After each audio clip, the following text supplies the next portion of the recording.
I wanted to put something together remembering the impact of Hurricane Harvey last year.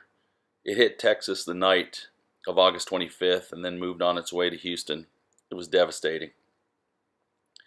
Our local area was hit pretty hard, a lot of flooding. This was our cul-de-sac. It only went up about halfway to our driveway, but so many other people impacted much worse. The next morning I started driving around looking to see what had happened. This is our local HEB down the street. It was shut down. Most of the stores were shut down in the area. The parking lot was flooded. I was driving in the Jeep, but I didn't really know how far I could go in many areas until I got more comfortable.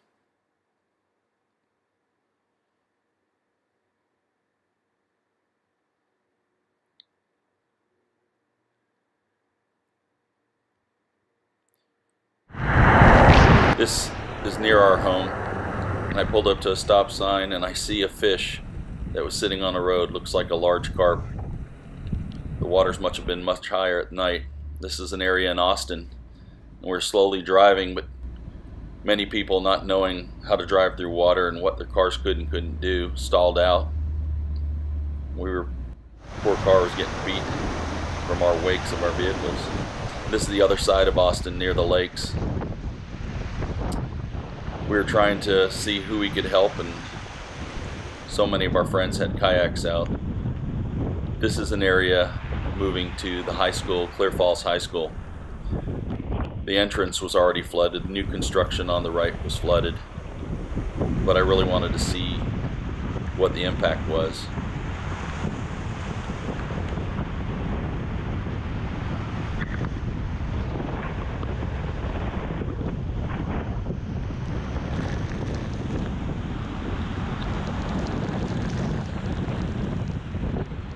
The roads going in weren't as deep, but all the fields and all of the basin areas were completely flooded. This is the driveway going to the high school.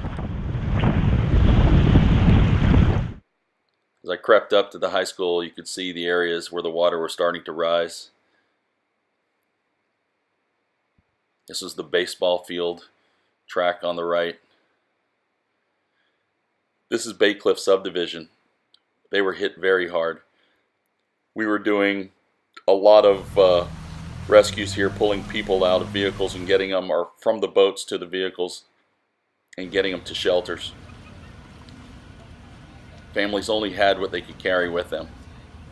We'd pack them in our Jeeps, trucks, whatever cars could make it there, and then bring them into the shelter areas.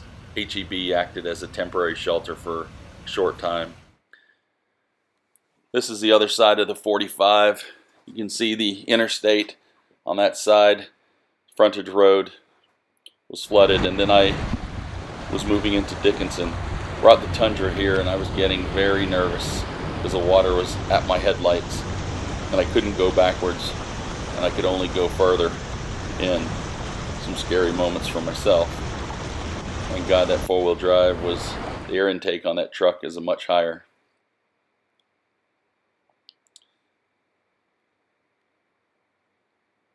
This is the Friendswood area. We did a wellness check on some people. A friend of mine, Darren Toller, and I ran down there, and not sure of the subdivision's name, but you can see that a lot of people in the front entrance were wiped out. Finally, some gas pumps were open. Some friends decided to crawl up. I don't know, from escape the water and the heat. The grocery stores started to open, only for limited hours. People were very patient, helping each other. I never saw anybody pushing, shoving, yelling. Our coach reached out to the families, making sure everyone was okay. Some friends of ours in another neighborhood couldn't get out of their house, and to get food to them, many friends of ours would just put food and drinks and refreshments on kayaks and bring them down to different individuals. It was fun. family got involved. But you can see that no cars were allowed in there, because as they would drive, it would create a wake and it would go into other people's homes. People were using kayaks to navigate the streets. On our way back, we had a little mishap, but it was all in fun and good. Local church, Clear Creek, the whole parking lot area was flooded. The church wasn't hit hard at all, but you can tell by the hydrant in the parking lot. One of our pastors, Lance Lawson, went out there, surveyed the area with some friends. Huge, huge, huge amount of water came down.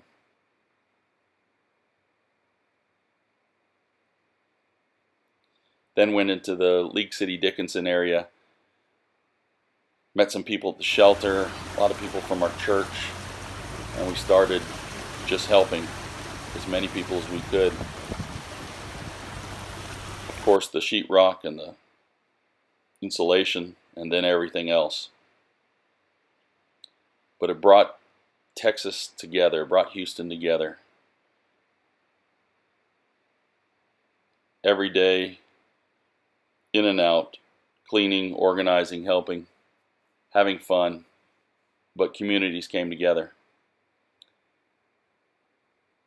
The homes, though a lot had to be torn out, everything can be rebuilt. And you see things come together. Met new friends, had new roommates, memories scattered all over, first things people want to save. People set up free places to hand out food. After a long day of work, we'd celebrate, but we remain Houston strong. And definitely Texas strong.